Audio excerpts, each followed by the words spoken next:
बिस्मिल्लाहिर्रहमानिर्रहीम, अस्सलाम वालेकुम। मैं हूं सईद शहरियार अली नफ़ीर। आप लोग देख रहे हैं नफ़ीर रिपोर्ट्स। दोस्तों, कराची के सफ़र जो है ना सड़कों पे करें तो आपको ज़मीर जाफ़री की वो बचपन की एक नज़म थी, कराची की बस में सफ़र हो रहा है तो वो याद आ जाएगी। उसके जैसा कुछ हाल हुआ हुआ है।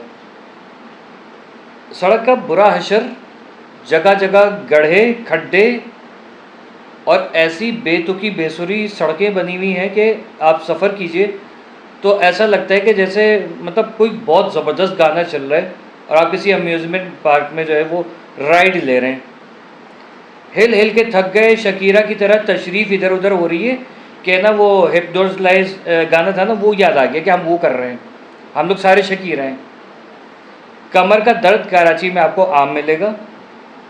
इसके अलावा मतलब बाकी दीगर जो भी हैं, अगर उससे मतलब एक बंदा जा रहा है, यार दोस्त की शादी है या चल पार्टी पे जा रहे हैं, ठीक है, रास्ते में इस कदर गड्ढे होंगे कि वहाँ जाके कहेंगे यार पार्टी बाद में करेंगे, पहले हॉस्पिटल ले जा, मुझे डर लग रहा है कि मेरी किडनी जो है ना वो एक गायब हो गई या कहीं भाग गई है मुंह से निकल के। इस कदर तकलीफ दे सफ़र, गड्ढे जगह जगह और बीच सड़क पे। मेरा आज का जो सफ़र रहा वो था क्या कहते हैं कि अल्लाह वाली से होता हुआ और मैं निकला फोर के चौरंगी। वहाँ से नाज़माबाद मुझे जाना था। खाली अल्लाह वाली तक पहुँचते पहुँचते जो है वो मैंने कहा कि यार काश मेरे पास ऑप्शन होता और मैं वापस चला जाऊँ। चलें, ढीठ बने, थोड़ा सा आगे निकले। अल्लाह माशाल्लाह जिस तरीके से हम पहुँचे वो अल्लाह बेहतर जानता है, हम जानते हैं। फोर के चौरंगी पहुँचे, गाड़ियाँ बेहंगम भाग रही हैं, ट्रैफिक पुलिस किधर है, वो मोबाइल में घुसी हुई है। अपन मतलब वो गाड़ी वाले मोबाइल नहीं, ज़ाती मोबाइल जो जिसमें छैया छैया देखते हैं हम लोग, टिकटॉक पे लगी हुई। कोई उधर खड़ा हुआ है, एक बंदा कोई है पुलिस वाला या फार्मी जो होते हैं ना अपने फार्मी अंडे वाइट वर्दी वाले, वो कहीं पे किसी का चालान कर रहे हैं या चेक जेबों की तलाशियाँ ले रहे हैं। यार आप हो ट्रैफिक पुलिस, जेबों की तलाशी लेने का आपको हक किसने दिया है आखिर?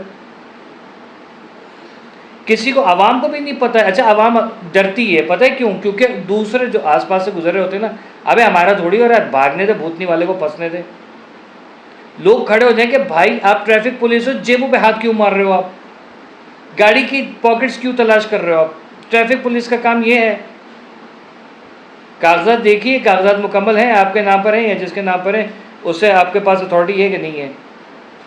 चालान वगैरह करना है, आपके ब्रेक टूटे हुए, सॉरी ब्रेक नहीं है काम कर रहे सही, किक आपकी किक के जो वो आपका किक होती है वो लटकी हुई है, आपकी लाइटें गायब हैं, इंडिकेटर गायब है, हैंडल टेढ़ा है, मेहदी हसन की तरह आप हारमोनियम बजाते हुए गाड़ी चला रहे हो। ठीक है, ये काम है। जेबों पे हाथ मारने का किसने कह दिया आपको? आप जेबों पे हाथ मार रहे हो। चलें, वो जाने, उनका काम जाने, हमसे ज़्यादा कानून वो जानते हैं।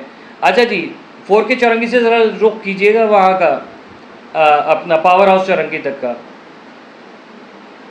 अचानक यार क्या बचपन की यादें यहाँ पर धम हिले और कमर में से जो है ना वो रीढ़ की हड्डी गाली देती है निकल के कि अबे तुझे आना ज़रूरी था, पैदल निकलने से बेहतर है। कहीं अगर सड़क आपको मुकम्मल बनी हुई नज़र भी आती है तो वसीम अकरम के मुंह की तरह उसका हाल हुआ हुआ है कि हिल हिल के थक जाइए। कहीं से सड़क जो है वो लेफ़्ट की साइड पे यूं जा रही है जैसे डी शेप में बनाया हुआ है, मेहराब बनाई हुई है। मुंह खोल के आप सांस नहीं ले सकते। शाम का मंजर बहुत बेहतरीन किसी ज़माने में हुआ करता था, पुरफिज़ा माहौल होता था कि करके सांस ले लीजिए, वो सांस नहीं ले सकते आप। गटर के जो बदबू एक महक होती है ना मशहूर कुन, वो घुसती है नाक में और दिमाग की घंटी बजाती है ऐसे टन करके कि आइंदा करेगा, मुंह खोलेगा यहाँ पर। पावर हाउस आगे चलें, पावर हाउस की चौरंगी पे भी आप हिले चले जा रहे हैं, इधर की ट्रैफिक इधर आ रही है, उधर की उधर जा रही है। किसी का अचानक से बेगम ने कोनी मार दी, ए जी एक काम करो आइसक्रीम खाते हुए चलें, वो अचानक से राइट पे से होते हुए अचानक से लेफ्ट पे टर्न कर लेंगे। ये मामला चल रहे हैं। उधर से और सीधा निकले, यूपी मोड़ की जानिब निकलिए तो आपको बीच सड़क में यहाँ से लेके और क्या कहते हैं आगे जो नागन चौरंगी है वहाँ पर आपको गटर के बाकायदा निशान नजर आएंगे, यहाँ गटर है, उसके ऊपर आपने कारपेटिंग कर दी है, अतराफ उसका खोल दिया, बीच में खड्डा है। बारिशों में तो बहुत एक्सीडेंट्स होते होंगे। हॉस्पिटल वालों का भी तो ख्याल रखना है ना, समझा करें। अगर बंदे सही होंगे तो हॉस्पिटल में कैद पड़ेगा, डॉक्टर जो है बेयारो मददगार चलते रहेंगे, इनकम नहीं होगी, फाके करेंगे, फांसी पे लटक जाएंगे, स्टेथोस्कोप गले में फंसाएंगे, लटक जाएंगे कहीं पंखे से। उनका ख्याल भी तो रखना ज़रूरी है। फिर आगे चले जाइए आप, क्रॉस करके नागन चौरंगी किसी तरीके से, अल्लाह माफ़ करे, क्रॉस कर दिया तो वहाँ से फिर आगे यही सारा मंजर चल रहा है, गड्ढे, धड़म धुड़म, आप इधर नहीं जा सकते। दूसरा ये, आपने ई चालान नाफिज कर दिया, इलेक्ट्रॉनिक डकैती, सॉरी बुरा लग रहा होगा, हमें भी बुरा लगा है आपने ये किया है। इलेक्ट्रॉनिक चालान बहुत अच्छी चीज़ है, लेकिन जो चार्जेस आपने लगाए हैं बेइंतहा नामुनासिब है, गलत हैं। आप पहले पब्लिक को अवेयरनेस तो दीजिए कि किसको किस लेन में चलना है। आपने स्पीडोमीटर कहीं आपने साइन तो नहीं लगाए हुए स्पीड के, इस स्पीड में चलना है। तो जब आप गाइड ही नहीं करेंगे किसी को तो लोगों को क्या होगा, उई नागन चौरंगी क्रॉस कर ली है, नहीं अबे नागन चौरंगी क्रॉस कर ली है, यहाँ से ना तेज भगाइयो, उधर तो कोई साइन बोर्ड ही नहीं है, निकलियो।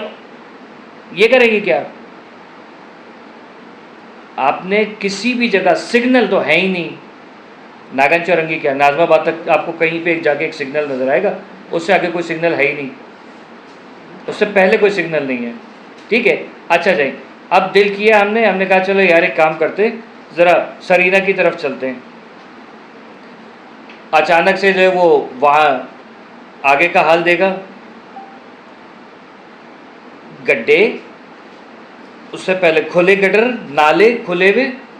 ठीक है, प्याला होटल भी हम गए, वो भी देखा, अल्लाह माफ़ करे भैया, जो प्याला होटल है वो पता नहीं चाय का पानी वहीं से नाले में से निकालते होंगे, इतने गंदे लोग वहाँ खा भी कैसे लेते हैं।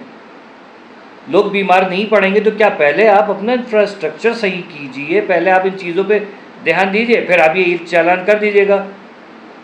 और यही चालान सेम टू सेम सिंध के अंदर भी होना चाहिए, यानी कि कराची तो सिंध का हिस्सा है, लेकिन सिर्फ कराची ने ठेका उठाया हुआ है। आप एक काम कीजिए, पूरे, मैं अपनी प्यारी गवर्नमेंट से, क्योंकि मैं इनसे बड़ा प्यार करता हूँ, बड़ा सपोर्ट करता हूँ, सर एक काम कीजिए, पंजाब, बलोचिस्तान और सूबाए सरहद अल मारूफ KP के उनके लोगों से कहे आप दुकानें कारोबार बंद करके घर में बैठिए, कराची है ना पालने के लिए आपको।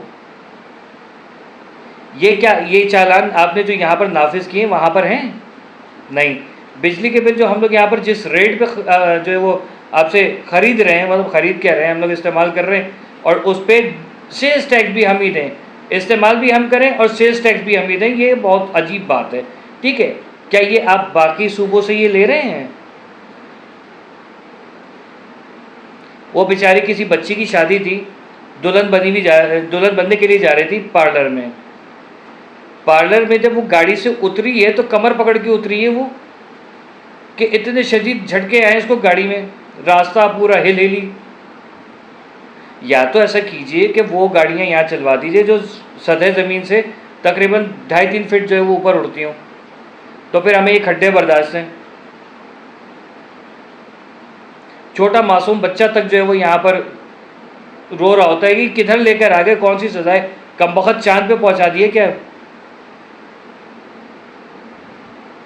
जो हाल मेरा आज हुआ है ना, मैं पूरे साल के सफ़र अलग, और ये नाज़माबाद का सफ़र जो है वो याद रहेगा मुझे सारी ज़िंदगी। सर आप बहुत अच्छे माशाल्लाह पढ़े लिखे, लेकिन अवेयरनेस पहले आप खुद एजुकेशन हासिल कीजिए मेरी नज़र में, सॉरी टू से, लेकिन मैं चाहता हूँ पहले आप खुद एजुकेशन हासिल कीजिए इन चीज़ों की जो आप हम पे नाफिज कर रहे हैं, कि इनका किस तरीके से जो है वो इम्प्लीमेंट करना चाहिए पब्लिक के ऊपर। आपकी गाड़ी पूरा ट्रैफिक आपका, बल्कि गाड़ी नहीं, आपका जो काफिला है ना शाहाना, आधा 1 घंटा जो ट्रैफिक रोक के रखता है, उसके बाद जो आपकी स्पीड होती है, सबसे बड़ा तो चालान आपका होना चाहिए। अपने लिए मैं तो कहता हूँ कि हमारे अल्लाह करे मुल्क इतने, आप इतनी तरक्की करें, मुल्क इतना तरक्की करे कि आपके लिए अलग से एक रूट हो, उसी पे से आप लोग आएँ और जाएँ, कोई और ना हो। फिर आप उस पर जो है ना बुगाटी वेरन में या बुगाटी शेरन में या जो भी नहीं चल रही ना, उस पर बैठ के फुल स्पीड में भगाइए, कोई पूछने वाला नहीं होगा। पब्लिक एम्बुलेंस वो आपकी वजह से रुकी हुई है, बंदे को ऑफिस पहुंचना है, वो बोलता है कि सर मैं लेट हो गया क्योंकि काफिला मुबारक जा रहा था। बॉस फिर भी सैलरी काट देते। तो बंदे क्या कमाएंगे क्या सर? 10-15 हज़ार, 20 हज़ार, 30 हज़ार, 40 हज़ार में गुजारा होता है क्या आजकल? एक दो कमरों के घर में जो रहते हैं ना, ये बहुत गरीब तरीन जो मिडिल लोअर मिडिल क्लास जो है, 30-40 हज़ार रुपये कमाती है, उसमें से के इलेक्ट्रिक मुंह फाड़ के खड़ा हो जाता है, पानी के टैंकर डलवाइए अलग, गैस का जो अब सुई गैस है अब वो भी जो लग रहा है अपने उसी के अलवी के हाथ में दे दिए, वो अलग बदमाशी चल रही है। अशिया खुर्दनोश इस कदर महंगी है कि आप ख़रीद नहीं सकते। मतलब क्या चाह कह रहे हैं, किस तरीके नहीं हो रहा। खुदा का वास्ता, या आप किसी और को मानते हैं उसका वास्ता दे रहा हूँ सर, आपकी ज़रूरत नहीं है, आप जाइए। हम कराची वाले तंग आ गए।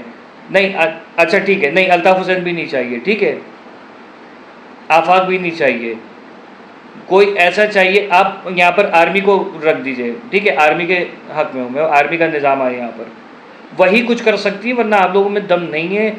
आप लोग टोटली जो है ना, सॉरी टू से अनएजुकेटेड हैं। खाली डिग्रियाँ आप लोगों ने ले ली हैं, आपने स्कूल कॉलेजेस अच्छे कॉलेज में पढ़ा होगा, लेकिन आपके अंदर अवेयरनेस नहीं है, दीन आप लोगों के अंदर नहीं है। आप लोगों ने पूरे कराची वालों से नहीं, पूरे सिंध वालों को भी, अब सिंध के भी तो हम हालात देख रहे हैं, वो बेचारे सिंधी जो है वो अंदर से भारत से कह रहे हैं कि मदद करो हमारी, हमें जो है वो सिंध जो है पाकिस्तान से अलग करना है। आप लोगों की वजह से आप हर एक का हक खाए जा रहे हो, फिर कहते हो कि कोई आवाज़ ना उठाए। क्या कर रहे हैं भाई? पानी है जहाँ से आ रहा है ना कराची में, आप वहाँ पर है ना जहर डाल दें और हम सारे कराची वालों को मार दें। अपनी मर्ज़ी के लोग यहाँ से बसाइएगा और जो चूँ चरा ना करें। जैसे अफगानी है ना, रह रहे थे, वो खुद ही कमा लेंगे, कहीं ना कहीं किसी को डकैती, खुद ही को डकैतियाँ मारेंगे, चरस के यहाँ पर वो होंगे, क्या कहते हैं, खेती बाड़ी करेंगे, अफीम वगैरह स्मगलिंग का सामान आएगा, इनकम ज़्यादा हो जाएगी, चूँ भी नहीं करेंगे। हम लोग थक गए, ठीक है, उम्रें गुजर चुकी हैं हमारी। खुदा का वास्ता जो आने वाली नस्लें या जो आ चुकी हैं उनके लिए कुछ बेहतरी कर दीजिए, क्योंकि हमसे अब आप बर्दाश्त नहीं हो रहे हैं। बहुत हो गया, बहुत हो गया।